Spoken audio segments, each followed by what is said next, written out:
Okay. What's up guys? I hope you are having a good time. ITC का अपन ने दो part देख लिया, ठीक है। पार्ट वन में अपन ने सेक्शन 16 देखा था, कंडीशंस एंड अपॉर्शनमेंट देखा था। सेकंड पार्ट में अपन ने ब्लॉक क्रेडिट सेक्शन 17(5) कवर किया था एंड उसके साथ थोड़े बहुत क्लैरिफिकेशंस थे, वो अपन ने देखे थे, ठीक है। अभी देख, प्रोबेबली ये तुम्हारा आईटीसी का लास्ट टॉपिक होगा, लास्ट वीडियो होगा। इस पर पूरा आईटीसी जो भी बचा कुचा है वो कवर अप हो जाएगा, ठीक है। एज सच कुछ ज्यादा बचा नहीं है अपने पास, अभी खाली manner of determination of ITC बचा है in case of inputs and input services as well as capital goods, ठीक। Manner of determination of ITC देखने से पहले एक बार वापस आईटीसी का कॉन्सेप्ट समझ ले। देख, ए अपना सेलर है, बी अपना buyer as well as seller है और ईसी अपना एंड कंज्यूमर है, ठीक है। ए क्या करता है, ए 1,50,000 का गुड्स बी को सेल करता है। ए क्या करता है, 1,50,000 का गुड्स बी को सेल करता है। बी क्या कर रहा है, वो 1,50,000 का गुड्स परचेस कर रहा है। समझ में आ गया? बी क्या कर रहा है, उसको परचेस कर रहा है प्लस उस पे 15,000 का जीएसटी पे कर रहा है, ठीक है। तो अभी ये जो 15,000 है वो क्या हो गया, अभी ये जो 15,000 है वो क्या हो गया, वो ए का आउटपुट टैक्स लायबिलिटी हो गया और बी का आईटीसी हो गया। क्यों आईटीसी हो गया? Because that is tax paid on inward supplies. समझ में आया? ठीक है। वापस पूरा सिनेरियो ध्यान से समझना, तो पीछे मैनर ऑफ डिटर्मिनेशन समझना इजी हो जाएगा। ए क्या करता है, ए सेल करता है 1,50,000 का बी को, ठीक है, जिसपे बी क्या करता है 15,000 का जीएसटी ए को पे करता है। तो जो 15,000 बी के जेब से गया वो 15,000 क्या हो गया, ए के लिए उसका आउटपुट टैक्स लायबिलिटी और बी के लिए आईटीसी। क्यों ITC? Because that is tax paid on inward supplies, ठीक है। अभी इधर देख, आउटपुट टैक्स लायबिलिटी क्या है, tax payable on sales. ITC क्या है, tax paid on inward supplies, that is tax paid on purchases, ठीक है। अभी बी क्या करता है, जो गुड्स उसने ए से खरीदा ना वो आगे सप्लाई करता है एंड कंज्यूमर को। एंड कंज्यूमर क्या करता है, उसको परचेज करता है प्लस उस पे टैक्स पे करता है, ठीक है। अब कंज्यूम्स प्लस पेज टैक्स, कितना टैक्स पे करना है, 20,000 का, ठीक है। समझ में आ गया? नेक्स्ट, ये जो 20,000 है, ये 20,000 क्या हो गया, अभी बी के लिए आउटपुट टैक्स लायबिलिटी हो गया। क्यों? Because that is tax to be payable on sales. समझ में आया? ठीक है। बी के लिए 20,000 क्या हो गया, उसका आउटपुट टैक्स लायबिलिटी हो गया, ठीक। ऐसा आईटीसी का कॉन्सेप्ट काम करता है। अपन वीडियो के एंड में देखेंगे आईटीसी के सम्स 5 सिंपल स्टेप्स में सॉल्व कैसे करते हैं, ठीक है। इधर देख, next, tax paid on purchases. अब बी के पॉइंट ऑफ व्यू से अपन देखते हैं, जो भी क्वेश्चन आएगा हर क्वेश्चन में अपने आप को बी के पॉइंट ऑफ व्यू से देखो। क्यों? बिकॉज बी इकलौता बंदा है पूरे सिनेरियो में जो परचेज भी कर रहा है और सेल भी कर रहा है। ए का देखेंगे तो ए खाली बेच रहा है, एंड कंज्यूमर का देखेंगे तो वो खाली बाय कर रहा है। बट बी कौन है, वो परचेज करके टैक्स पे भी कर रहा है और सेल करके आउटपुट टैक्स लायबिलिटी भी हो रही है उसकी। समझ में आया? इधर देख, tax paid on purchases, B ने जो परचेज किया था उस पे जो टैक्स पे किया 15,000, वो क्या करता है, उसका आईटीसी अवेल करेगा, ठीक है। Next, ITC reduced at the time of sale. अब सेल के टाइम पे आउटपुट टैक्स लायबिलिटी कितना है मेरा, 20,000। मैं पूरा 20,000 पे करूंगा क्या? नहीं। क्यों? मैं 20,000 कलेक्ट करूंगा, जो आईटीसी मैंने अवेल किया है उस आईटीसी को मैं यूटिलाइज करूंगा और बैलेंस 5,000 जो भी है ना, that will be my net tax liability. समझ में आ गया? बरोबर। तो आईटीसी अवेल करना, टैक्स पेमेंट के टाइम पे मैं क्या करता हूं, आईटीसी अवेल करता हूं। आउटपुट टैक्स लायबिलिटी पेएबल के टाइम पे मैं क्या करता हूं, आईटीसी यूटिलाइज करता हूं। समझ में आया? ठीक है। नेक्स्ट 5,000 जो भी रहेगा वो मेरा नेट टैक्स लायबिलिटी होगा। अभी इधर देखिए, ये पॉइंट कनेक्टेड है now. Eight the time of reversal, अभी ये रिवर्सल ऑफ आईटीसी क्यों होता है ये अपन थोड़ी देर में manner of determination input tax credit में देखेंगे। Manner of determination of ITC with respect to inputs, input services और कैपिटल गुड्स। ठीक है, उसमें अपन देखेंगे आईटीसी रिवर्स क्यों होता है। Basically that is ineligible ITC. अगर मैं आईटीसी अवेल कर रहा हूं तो मैं क्या कर रहा हूं, आउटपुट टैक्स लायबिलिटी को रिड्यूस कर रहा हूं, कम कर रहा हूं। ये मेरा आउटपुट टैक्स लायबिलिटी कितना था, 20,000। मैंने उसको क्या किया, आईटीसी अवेल करने के बाद यूटिलाइजेशन के टाइम पे आउटपुट टैक्स लायबिलिटी कम कर दिया, तो बैलेंस पेबल 5,000 हो गया। तो वही हिसाब से जब भी मैं आईटीसी को वापस रिवर्स करता हूं, सेम लॉजिक अगर मैं अप्लाई करूं, तो जब भी मैं आईटीसी को वापस रिवर्स करूंगा, ठीक है, आईटीसी अवेल करने के टाइम पे आउटपुट टैक्स लायबिलिटी कम किया था, तो आईटीसी रिवर्स करने के टाइम पे आउटपुट टैक्स लायबिलिटी वापस बढ़ा दूंगा। अब मैं आउटपुट टैक्स लायबिलिटी बढ़ाऊंगा कैसे, by adding the ITC reverse into the output tax liability amount. अभी यहां पर मान ले, अगर मैं जो मैंने 15,000 अवेल किया उसमें से 10,000 रिवर्स करता हूं, ठीक है, तो मैं क्या करूंगा, जो मेरा आउटपुट टैक्स लायबिलिटी है, दैट टैक्स लायबिलिटी 5,000, उसके अंदर ऐड 10,000 कर दूंगा। ये हो गया नेट टैक्स लायबिलिटी, ये हो गया आईटीसी रिवर्स्ड, ये 15,000 हो गया मेरा बैलेंस टैक्स पेबल। समझ में आ गया, ठीक है। चल एक काम कर, इसको एक बार पॉज करके कॉपी कर ले, उसके बाद अपन manner of determination of ITC with respect to inputs and input services पे चलते हैं। ठीक है, इनपुट सर्विसेज का एक है एंड कैपिटल गुड्स का एक है मैनर ऑफ डिटर्मिनेशन। ठीक है, एक काम कर, इसको फटाफट कॉपी कर ले, वीडियो को पॉज करके। चल इधर देख। Next rule 42 ITC on inputs and input services. तुम डिटरमाइन कैसे करते हो कि भाई कितना आईटीसी एलिजिबल है कितना इनएलिजिबल है, ये तुमको रूल 42 बताएगा इन case of inputs and input services. Capital goods के लिए अपन इसके बाद देखेंगे। ठीक है, अभी अपन ये क्यों आइडेंटिफाई कर रहे हैं कि भाई एलिजिबल कितना और इनएलिजिबल कितना है, क्योंकि जितना एलिजिबल आईटीसी है only that much of ITC you can utilise. Ineligible ITC तुमको तुम्हारी आउटपुट टैक्स लायबिलिटी में ऐड करके आगे पे करना होता है। ठीक है, अभी इधर देख, बेसिक स्टेप्स है, काफी लॉजिकल है अगर तुम इसको देखोगे तो। इसमें तुम्हें मैनर ऑफ डिटर्मिनेशन में you should know block credit section 17(5) as well as you should know apportionment section 17(1), 2, 3, 4। ठीक है, 17 में तुमको बोला है partly business, partly non business, partly taxable, partly non taxable वाला, बैंकिंग, एनबीएफसी और फाइनेंशियल इंस्टीट्यूशन वाला, अगर तुमको याद आ रहा हो तो। ठीक है, एंड 17(5) वाज ब्लॉक क्रेडिट, जिसके अंदर सारी लिस्ट है जिसपे आईटीसी नहीं मिलता। ये दो सेक्शन तुमको इसके लिए आने जरूरी है।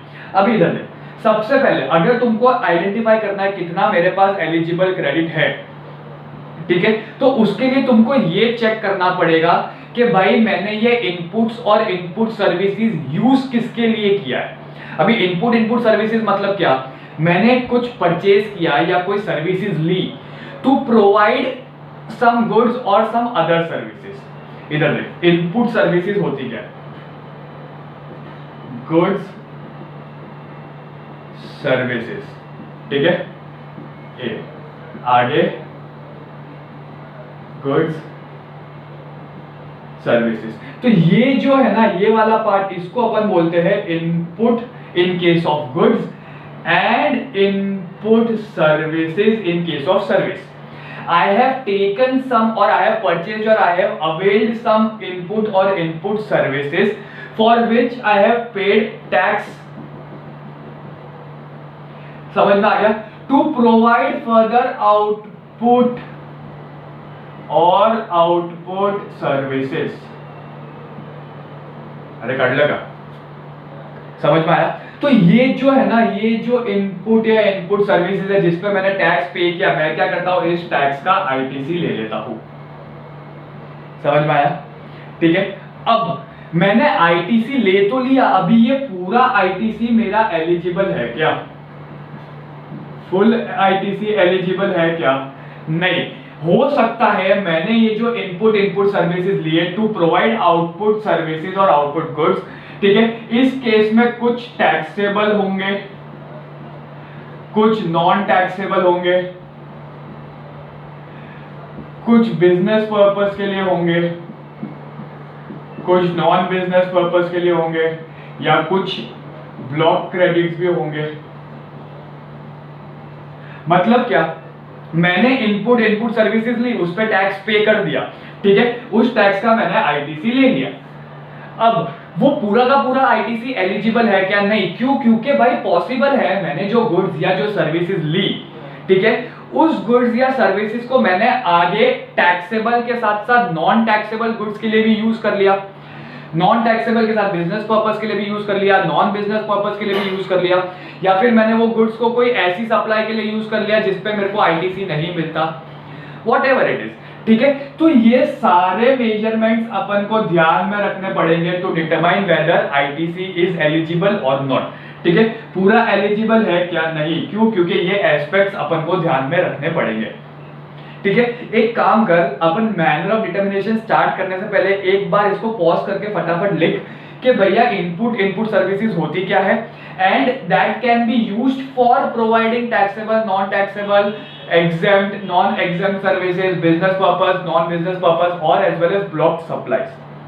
समझ में आया? ये लॉजिक अगर तेरा क्लियर है ना तो तुझे आगे पता चलेगा डिटर्मिनेशन में अपन कर क्या है, ठीक है। एक बार इसको फटाफट कॉपी करके लिख ले क्योंकि आगे डिटर्मिनेशन का बेस यही होने वाला है। चल जल्दी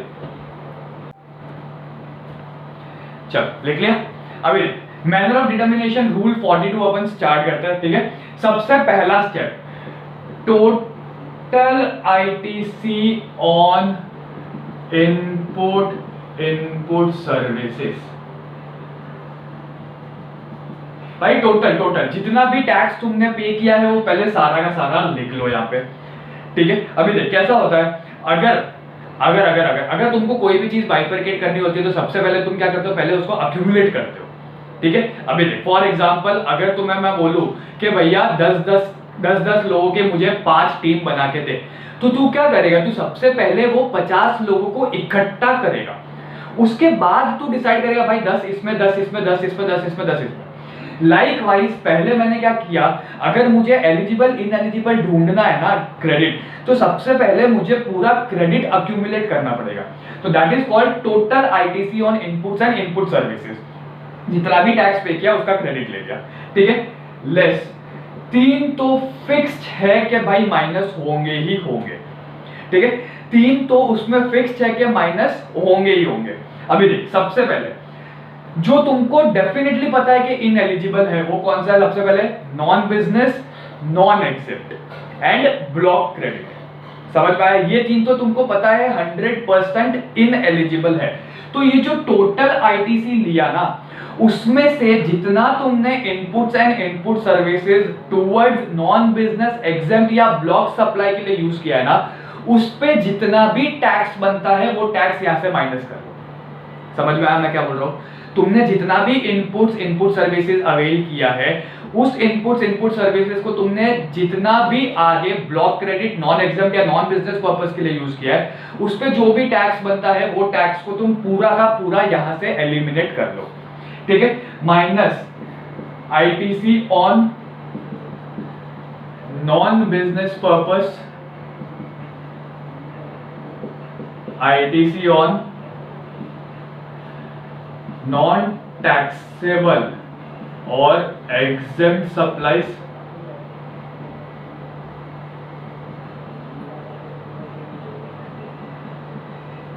and ITC on block supplies under section 17(5) block credit जिसको अपन बोलते हैं, ठीक है। तो ये तो मुझे पता है तीनों के तीनों बाय डिफॉल्ट मेरे इनएलिजिबल है।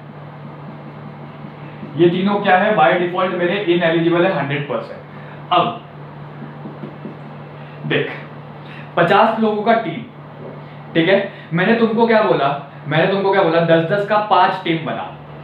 एक टीम नॉन बिजनेस सप्लाई करेगा, एक टीम एग्जेम्प्ट सप्लाई करेगा, एक टीम ब्लॉक सप्लाई करेगा, एक टीम बिजनेस या टैक्सेबल सप्लाई करेगा एंड एक टीम कॉमन सप्लाई करेगा, ठीक है। 5 टीम है, 5 teams of 10 each, 5 teams of 10 each. एक टीम क्या सप्लाई करेगा, नॉन बिजनेस, एक नॉन टैक्सेबल, एक ब्लॉक सप्लाई, एक बिजनेस प्लस टैक्सेबल और एक कॉमन।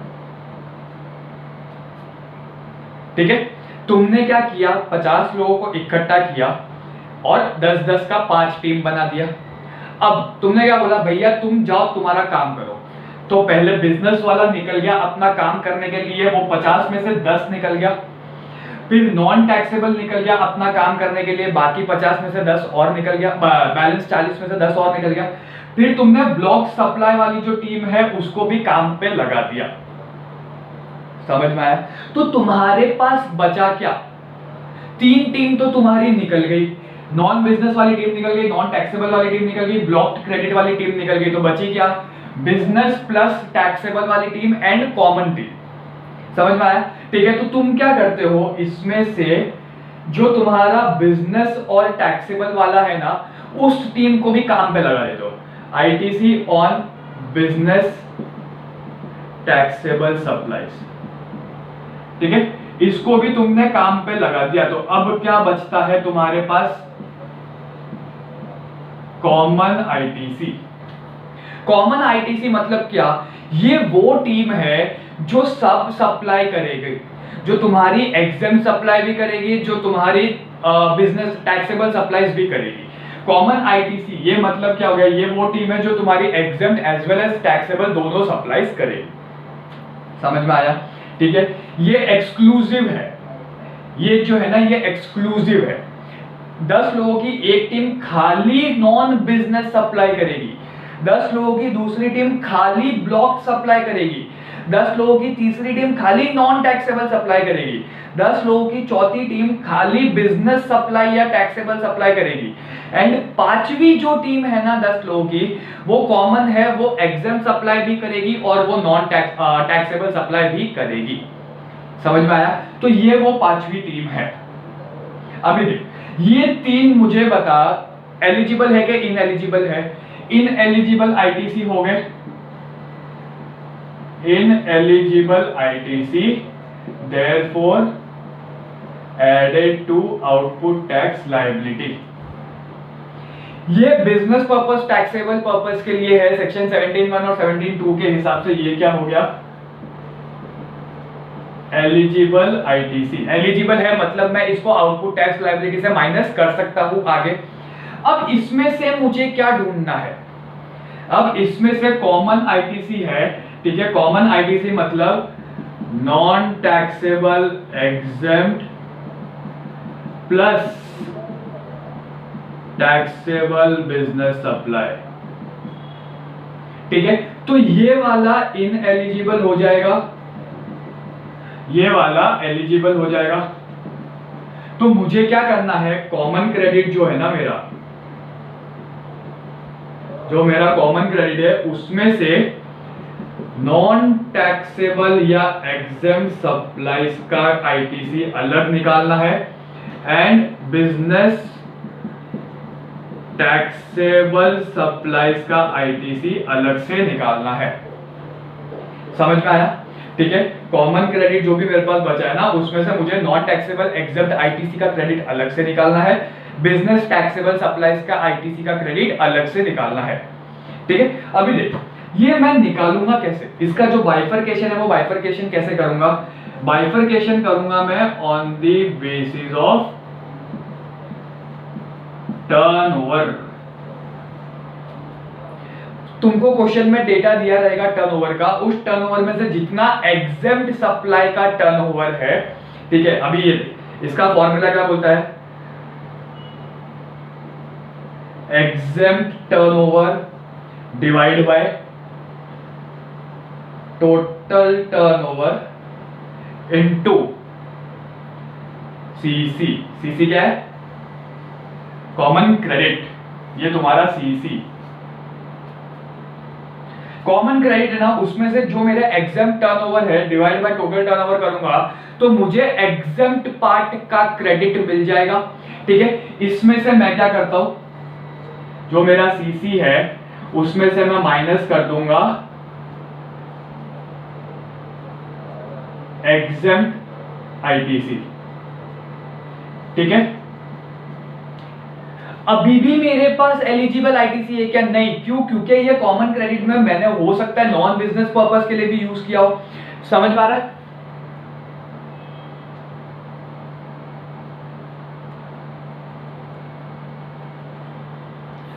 तो इधर देख, नॉन बिजनेस का क्रेडिट क्या बोलता है? जो मेरे पास एग्जेम्प्ट आईटीसी माइनस करने के बाद क्रेडिट बचता है ना, एग्जेम्प्ट आईटीसी माइनस करने के बाद मेरे पास जो भी क्रेडिट बचता है, ठीक है, उस क्रेडिट का 5%, उस क्रेडिट का लेस 5% मैं नॉन बिजनेस पर्पस के लिए डाल दूंगा। बैलेंस जो भी रहेगा वो हो गया मेरा एलिजिबल आईटीसी।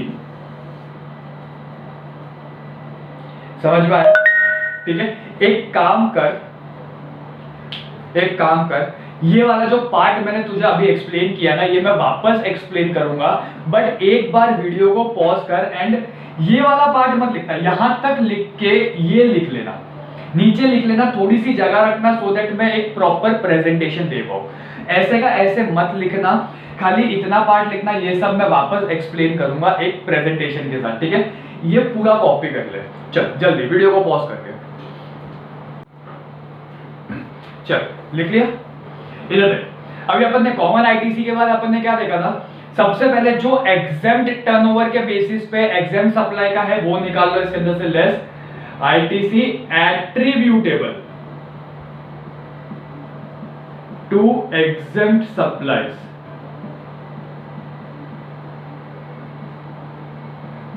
टर्नओवर बेसिस पे, ठीक है, वो मैंने यहां से माइनस कर लिया। अब इसमें से less ITC attributable to non business supplies at the rate of 5%। किसका 5%? इसका, ठीक है, ये माइनस कर लिया। ये जो भी बचता है ये होगा मेरा एलिजिबल आईटीसी, ये हो जाएगा मेरा एलिजिबल आईटीसी। समझ में आया? ठीक है, ये अगेन इन एलिजिबल, ये वाला इन एलिजिबल। जितने तुम्हारे इन एलिजिबल आईटीसी है वो सारे के सारे तुम्हारे आउटपुट टैक्स लायबिलिटी में ऐड हो जाएंगे।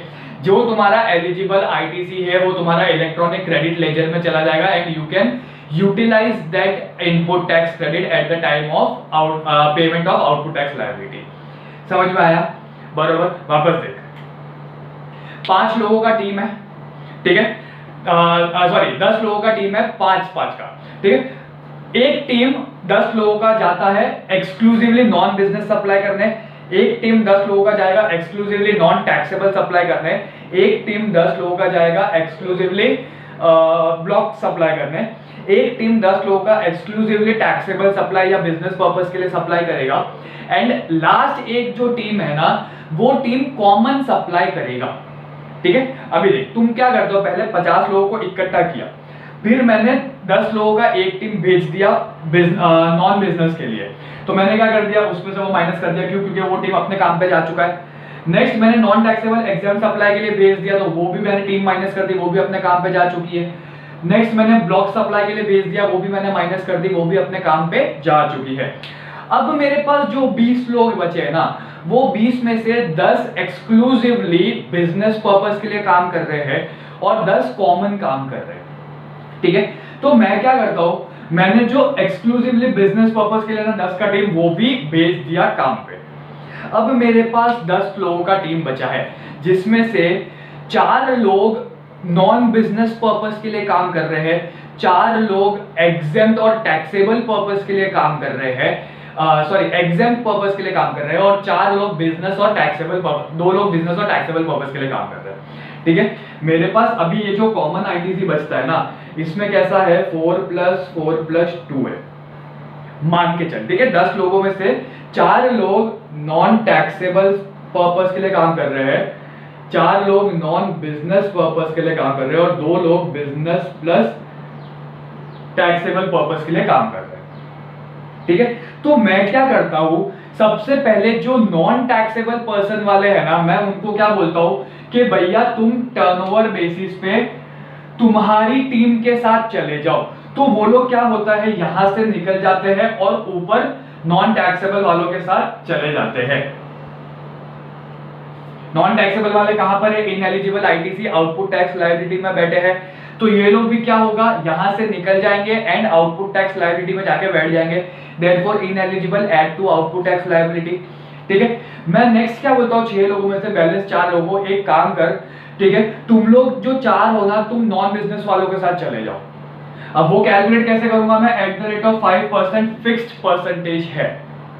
जितना भी मेरे पास बचा कुचा क्रेडिट है उसका 5% मैं नॉन बिजनेस में डाल दूंगा। ठीक है, तो वो भी यहां से निकल के कहां जाके बैठ गए, आउटपुट टैक्स लायबिलिटी में। बैलेंस जो भी बचता है ना, मैं क्या बोलता हूं, ये जो 2 बचते हैं ना, मैं इनको बोलता हूं भैया तुम बिजनेस का काम कर लो या तुम टैक्सेबल सप्लाईज कर लो। समझ में आया? ठीक है, बेसिक 1 2 3 4 5 6 चीजें तुमको माइनस करनी है। सबसे पहले तुम क्या करोगे, 50 लोगों का ग्रुप लाओगे। ठीक है, 10 गया नॉन बिजनेस में, 10 गया नॉन टैक्सेबल में, 10 गया ब्लॉक क्रेडिट में। तो ये 3 तो तुम्हारे डेफिनेटली माइनस होंगे 100%। फिर जो 20 बचता है उसमें से 10 गया बिजनेस टैक्सेबल में। ठीक है, बैलेंस 10 जो बचता है, बैलेंस 10 जो बचता है उसमें से 4 गया तुम्हारा नॉन बिजनेस में, सॉरी एग्जेम्प्ट में टर्नओवर बेसिस पे, 4 गया तुम्हारा नॉन बिजनेस में परसेंटेज बेसिस पे, और बैलेंस जो 2 है वो तुम्हारा एलिजिबल। तो इसमें से टोटल एलिजिबल आईटीसी कौन सा हो गया मेरे पास, जो बिजनेस सप्लाईज के लिए वो, प्लस जो लास्ट में बचा कुचा आईटीसी है वो। इसके अलावा जितने भी है वो सारे के सारे इनएलिजिबल आईटीसी, इनएलिजिबल है therefore added to output tax liability. Eligible ITC है तो वो क्या हो जाएगा, credit to electronic credit ledger. समझ में आया? ठीक है, वीडियो को एक बार पॉज कर, अगर ITC in respect of input services clear है ना, तो कैपिटल गुड्स में इतना प्रॉब्लम नहीं आएगा। ठीक है, एक काम कर, फटाफट वीडियो को पॉज कर ले और इसको कॉपी कर ले, फिर अपन कैपिटल गुड्स स्टार्ट करते हैं। जल्दी चल चल। इनपुट सर्विसेज अगर तुम्हारा क्लियर है ना, ठीक है, तो कैपिटल गुड्स तुमको समझने में दिक्कत नहीं होगी। Rule 43 manner of determination of ITC in respect of capital goods. Rule समझने से पहले एक बार ये देख ले कि कैपिटल गुड्स के केस में आईटीसी काम कैसे करता है। मेरे पास कैपिटल गुड्स है, ठीक है, मैंने क्या किया, वो कैपिटल गुड्स परचेज किया, तो परचेज के टाइम पे मैंने उस पे जो भी टैक्स पे किया था उस टैक्स का आईटीसी ले लिया। समझ में आ गया? अब ये कैपिटल गुड्स पॉसिबल है कि मैं इसको टैक्सेबल सप्लाईज के लिए यूज कर रहा हूं, मैं इसको नॉन टैक्सेबल सप्लाईज के लिए यूज कर रहा हूं, मैं इसको बिजनेस पर्पस के लिए यूज कर रहा हूं, इसको नॉन बिजनेस पर्पस के लिए यूज कर रहा हूं, या इसको मैं ब्लॉक सप्लाई के लिए यूज कर रहा हूं। ठीक है, अब जितना पार्ट मैंने कैपिटल गुड्स का, जितना भी पार्ट मैंने कैपिटल गुड्स का टैक्सेबल सप्लाईज के लिए यूज किया है, मुझे उसका आईटीसी मिल जाएगा। नॉन टैक्सेबल का आईटीसी नहीं मिलेगा, बिजनेस का आईटीसी मिल जाएगा, नॉन बिजनेस का नहीं मिलेगा, ब्लॉक का आईटीसी नहीं मिलेगा। ठीक है, अभी देख, पॉसिबल है कि पहले मैं नॉन टैक्सेबल सप्लाईज के लिए यूज करता था, उसके बाद मैंने टैक्सेबल सप्लाईज के लिए यूज करना चालू कर दिया। तो लॉजिकली, एकदम लॉजिकली सोचना, कैपिटल गुड्स है, ठीक है, मान ले इसका यूजफुल लाइफ, ये मानना नहीं, ये तो फिक्स्ड है, useful life fixed 60 months 5 years। GST purpose के लिए कैपिटल गुड्स का useful life is fix 60 months और 5 years। ठीक है, अभी देख, मान ले मैंने है ना 10 महीने के लिए मैंने नॉन टैक्सेबल सप्लाई के लिए कैपिटल गुड्स यूज किया, बैलेंस जो भी 50 महीने है ना, उसमें मैं टैक्सेबल सप्लाईज प्रोड्यूस कर रहा हूं फ्रॉम माय कैपिटल गुड्स। ठीक है, तो मैं ये बोल सकता हूं कि मेरा जो भी यूजफुल लाइफ है उसका 1/6 पार्ट मैंने नॉन टैक्सेबल के लिए यूज किया, बैलेंस 5/6 मैं अपना टैक्सेबल के लिए यूज करूंगा। तो उस हिसाब से जो भी आईटीसी है उसका 1/6 मेरा नॉन टैक्सेबल में एट्रीब्यूट हो जाएगा, बैलेंस 5/6 टैक्सेबल में चला जाएगा। क्वाइट लॉजिकल, ठीक है ना। वही वैसे ही नॉन टैक्सेबल से हो सकता है मैं बिजनेस पर्पस में जा चुका हूं, या फिर सॉरी बिजनेस पर्पस से मैं नॉन बिजनेस पर्पस में जा चुका हूं। वैसा वर्सा भी हो सकता है, टैक्सेबल से नॉन टैक्सेबल में जा चुका हूं या बिजनेस से नॉन बिजनेस में जा चुका हूं। कैपिटल गुड्स के केस में तुमको हमेशा यही ध्यान रखना है कितने टाइम के लिए मैंने वो कैपिटल गुड्स यूज किया for business purpose, non business purpose, taxable supplies, non taxable supplies और block supplies, whatever it is. क्यों? क्योंकि तुम्हारा पूरा आईटीसी तुम्हारे टाइम लिमिट पे डिपेंड करता है, ठीक है। केस 1 में क्या था, नॉन टैक्सेबल से टैक्सेबल में चला गया तो 1/6 आईटीसी मुझे नहीं मिलेगा 10 महीने का, बैलेंस 5/6 एलिजिबल हो जाएगा, मुझे मिल जाएगा, ठीक है। केस 2 में क्या है, मान ले मैंने 10 महीने के लिए टैक्सेबल सप्लाईज में यूज किया, बैलेंस 50 महीने में नॉन टैक्सेबल सप्लाईज के लिए यूज कर रहा हूं, ठीक है। तो जो भी आईटीसी है उसका 1/6 मुझे मिल जाएगा एज एन एलिजिबल आईटीसी। क्यों? Because I was using my capital goods for taxable supplies. Balance जो 5/6 आईटीसी है वो मुझे नहीं मिलेगा। क्यों? क्योंकि मैंने वो कैपिटल गुड्स को नॉन टैक्सेबल सप्लाईज के लिए यूज किया है फॉर 50 मंथ्स। समझ में आया? बरोबर, ठीक है। सेम लॉजिक इसमें भी अप्लाई होगा, बिजनेस से नॉन बिजनेस, नॉन बिजनेस से बिजनेस। तुमको क्या ध्यान रखना है कैपिटल गुड्स के केस में, कितने टाइम लिमिट के लिए मैं वो कैपिटल गुड्स यूज कर रहा हूं, ठीक है।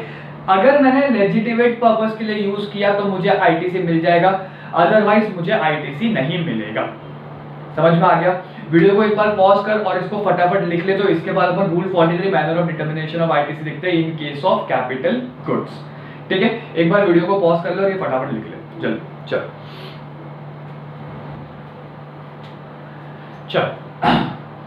अभी rule 43 manner of determination of ITC in respect of capital goods, ठीक है। इनपुट्स वाला तुमको एक्सप्लेन करना था, इसलिए अपन ने साथ में किया है। कैपिटल गुड्स मैंने ऑलरेडी लिख के रखा है सो दैट ज्यादा टाइम वेस्ट नहीं हो। इधर देख, इनपुट्स वाले में क्या था, पहले अपन ने 50 लोगों को असेंबल किया, फिर 10 करके बांटा।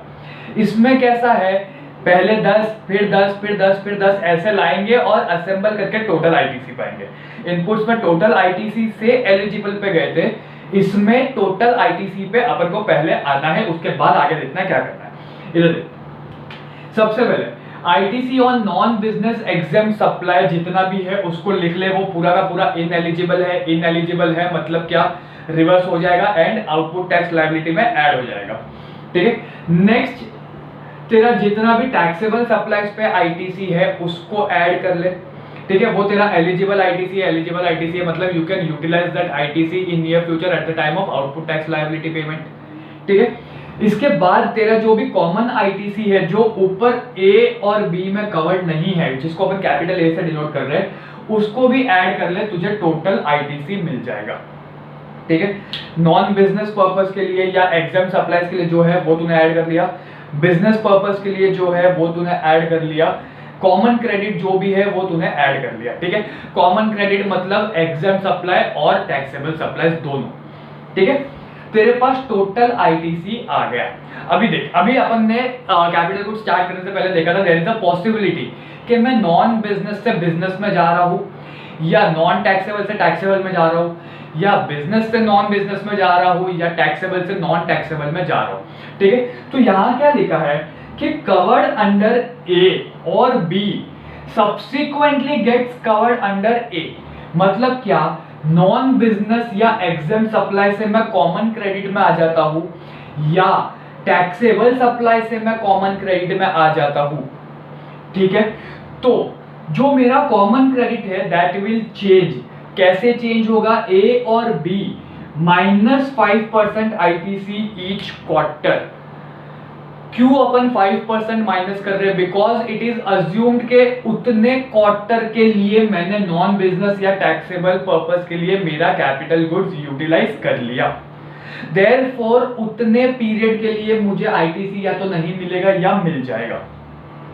अभी देख, अगर मैं नॉन बिजनेस एग्जाम सप्लाई से कॉमन क्रेडिट में आता हूं तो मेरा कॉमन क्रेडिट क्या हो जाएगा? नॉन बिजनेस एग्जाम सप्लाईज के लिए था, ठीक है, तो मैं उतना अमाउंट लूंगा, उसमें से 5% माइनस कर दूंगा। क्यों माइनस कर रहा हूं? क्योंकि it is assume to that extent मैं ऑलरेडी नॉन बिजनेस या एग्जाम सप्लाई के लिए यूटिलाइज कर चुका हूं। Assuming that part was used for a और बी, तो उतना तो मैंने निकाल दिया, वो मेरे इनएलिजिबल में चला गया, जो बैलेंस है वो कॉमन क्रेडिट में आ जाएगा आफ्टर रिड्यूसिंग 5% पर क्वार्टर। लाइकवाइज अगर मैं टैक्सेबल सप्लाईज के लिए यूज कर रहा था एंड अभी मैं कॉमन क्रेडिट में आता हूं तो मेरा कॉमन क्रेडिट क्या हो जाएगा? टैक्सेबल सप्लाईज का आईटीसी -5% ऑफ द आईटीसी। क्यों? बिकॉज इट इज अज्यूम्ड उतना part of ITC I have taken for taxable supplies जो मेरा एलिजिबल है। बैलेंस आईटीसी मेरा कॉमन क्रेडिट में आ जाएगा। समझ में आया? वापस से, covered under a non business exam supplies और B taxable supply subsequently gets covered under A common ITC, then A जो भी मेरा common ITC है that will be A और B -5% per quarter assuming that part was used for either A or B। अगर वो A के लिए use हुआ है तो उतना part of ITC will be my ineligible balance common ITC। अगर वो B के लिए यूज हुआ है तो उतना part of ITC will be my eligible balance common ITC। समझ में आ गया? ठीक है, नेक्स्ट, ये हो गया मेरा total common credit. Total common credit मतलब मेरा useful life is 5 years 60 months। तो ये जो भी मुझे कॉमन क्रेडिट मिल रहा है that common credit is my total common credit for 5 years और 60 months। तो मुझे क्या करना है? वो टीसी को पहले टीएम में कन्वर्ट करना है, मतलब टोटल क्रेडिट को जो 60 मंथ्स का है उसको पहले मंथली बेसिस पे कन्वर्ट करना है। ठीक है, तो मैं क्या करता हूँ टीएम में कन्वर्ट करने के लिए टीसी डिवाइड बाय 60 करता हूँ। क्यों 60? Because useful life is 60 months. ठीक है, तो मैंने डिवाइड बाय 60 कर लिया तो मुझे पर मंथ बेसिस पे आईटीसी कॉमन आईटीसी मिल गया ऑन मंथली बेसिस। उस कॉमन आईटीसी को मैं एट्रीब्यूट कर लूंगा into exam supplies and taxable supplies. Exempt supply में एट्रीब्यूट करना है, जो मेरे पास कॉमन क्रेडिट है उसको मेरे को दो ही चीज में एट्रीब्यूट करना है। तो पहले मैं क्या करूंगा? एग्जाम में कर दूंगा, जो भी बैलेंस है वो मेरा टैक्सेबल में चला जाएगा। एग्जाम सप्लाईज में एट्रीब्यूट करना है तो सेम फॉर्मूला है, turnover of exam supply divide by total turnover multiply bye TM. TM क्यों? क्योंकि अपन ने जो टोटल कॉमन क्रेडिट है उसको मंथली बेसिस पे कन्वर्ट कर दिया। समझ में आ गया? ठीक है, logic pretty much clear. Capital goods अपन कैसे स्टार्ट करेंगे? सबसे पहले अपन लेंगे नॉन बिजनेस या एग्जाम सप्लाई छोटा ए, फिर अपन लेंगे बिजनेस सप्लाई छोटा बी, फिर अपन लेंगे कॉमन क्रेडिट बड़ा ए। ये हो गया तुम्हारा टोटल आईटीसी। अब तुमको अगर बोला है कि छोटे ए में से बड़े ए में जा रहे हो या छोटे बी में से बड़े ए में जा रहे हो, तो बड़े ए का वैल्यू क्या हो जाएगा? कॉमन क्रेडिट का वैल्यू क्या हो जाएगा? छोटा ए -5% पर क्वार्टर या फिर छोटा बी -5% पर क्वार्टर, अज्यूमिंग दैट पार्ट। कौन सा वाला पार्ट? ये जो 5% ईच क्वार्टर वाला पार्ट है, assuming that quarter was already used for a और बी। ठीक है, उसके बाद तुमको जो भी मिलता है that is your total credit for 60 months TC. बराबर, तुमको क्या करना है? वो टोटल क्रेडिट जो 60 मंथ्स का है उसको मंथली बेसिस पे कन्वर्ट करना है टीएम में। तो TM is equal to TC divide by 60। क्यों 60? बिकॉज कैपिटल गुड्स का यूजफुल लाइफ इज 60 मंथ्स और 5 years। ठीक है, मंथली बेसिस पे एक बार तुम्हारा कॉमन क्रेडिट कन्वर्ट हो गया, उसके बाद तुमको खाली अपोर्शन करना है उसको। पहले एग्जाम सप्लाईज में चला जाएगा in the ratio of turnover and दूसरा चला जाएगा जो भी बैलेंस है वो एलिजिबल आईटीसी। समझ में आ गया? ठीक है, देख एक कॉमन नोट है for both rule 42 as well as rule 43। Common note क्या बोलता है? एग्जाम सप्लाई जहां जहां पर भी है ना, exempt supply will not include, that is exempt supply will exclude negative list supplies. ठीक है, interest income and discount income ये तुम्हारी एग्जाम सप्लाईज में नहीं आती। देयरफॉर इस पे तुमने अगर कोई आईटीसी अवेल किया है, ठीक है, या फिर अगर तुम्हारा कोई इनपुट या input services negative list interest या डिस्काउंट इनकम के लिए यूज कर रहे हो तो तुमको आईटीसी रिवर्स करने की जरूरत नहीं है। No ITC reversal. समझ में आ गया? Includes land and building securities RCM sales. अगर तुमने कोई input services land and building के लिए यूज किया या सिक्योरिटीज पर्पस के लिए यूज किया या फिर आरसीएम सेल्स के लिए यूज किया है तो तुमको उसका आईटीसी रिवर्स करना पड़ेगा। क्यों? Because it is included in exam supplies and exempt supply का आईटीसी नहीं मिलता। समझ में आ गया? ठीक है। रूल 42 अपन ने देखा, इन case of inputs and input services 6 चीज माइनस होती है। 50 लोगों का एक टीम, 50 लोगों को पहले अक्यूमुलेट करो, फिर 10 का एक टीम नॉन बिजनेस, 10 का एक टीम नॉन टैक्सेबल और 10 का एक टीम ब्लॉक रेट में चला जाएगा। बैलेंस कितने? 20 बचे। वो 20 में से 10 का एक टीम जाएगा exclusively business and taxable supplies के लिए। तो जो बैलेंस बचता है उसमें तुम्हारे कॉमन है। ठीक है। तो तुम क्या करते हो? 4 4 और 2 याद रखना। पहला एक 4 लोगों का टीम बनाते हो, उसको बोलते हो भाई तू जा नॉन बिजनेस वालों के साथ, तो वो आउटपुट टैक्स लायबिलिटी में ऐड हो जाता है। ठीक है। नॉन बिजनेस के लिए 5% वाला आ गया। नेक्स्ट तुम 4 का टीम बनाते हो, तुम बोलते हो एग्जाम सप्लाईज पे चले जाए। एग्जाम सप्लाईज के लिए क्या करते हैं अपन? Exempt supply divide by total turnover multiply by common credit. जो भी बैलेंस बचा कुछ है वो तुम्हारा एलिजिबल आईटीसी हो जाएगा। समझ में आ गया? ठीक है। ऑर्डर मेंटेन करना, जो कॉमन क्रेडिट के बाद ऑर्डर है ना, कॉमन क्रेडिट के बाद ऑर्डर क्या बोलता है? सबसे पहले एग्जाम सप्लाई में जाएगा, उसके बाद जो बचता है उसका 5% नॉन बिजनेस में जाएगा एंड बैलेंस आईटीसी एलिजिबल हो जाएगा। ठीक है। ये हो गया तुम्हारा इनपुट साइड। कैपिटल गुड्स में तुमको क्या करना है? नॉन बिजनेस एग्जाम लेना है, ऐड बिजनेस टैक्सेबल सप्लाईज लेना है, ऐड कॉमन क्रेडिट लेना है, टोटल आईटीसी मिल गया। अगर तुम नॉन बिजनेस से सीसी में आ रहे हो या बिजनेस से सीसी में आ रहे हो, कॉमन क्रेडिट में आ रहे हो, ठीक है, तो तुम्हारा कॉमन क्रेडिट का अमाउंट कितना हो जाएगा? नॉन बिजनेस -5% पर क्वार्टर या बिजनेस -5% पर quarter, assuming that part was used for either non business और for business purpose as the case में भी। ठीक है। तुमको क्या मिल जाएगा? टोटल क्रेडिट मिल जाएगा टीसी, बरोबर। तुमको क्या करना है? वो टीसी को मंथली बेसिस में कन्वर्ट करना है। कैसे करोगे? TC divide by 60। क्यों 60? Because useful life of capital goods is fixed 60 months. तो तुमको पर मंथ कॉमन क्रेडिट कितना एट्रीब्यूटेबल है वो मिल गया। अब उसमें से एग्जाम सप्लाई के लिए जितना भी है तुम क्या करोगे? Exam supply divide by total supply multiply by TM. क्यों टीएम? क्योंकि अपन टीएम को एट्रीब्यूट कर रहे हैं। ठीक है। उसमें से एग्जाम सप्लाईज निकल गया, तो जो भी बैलेंस है वो तुम्हारा क्या हो जाएगा? Eligible ITC. समझ में आ गया?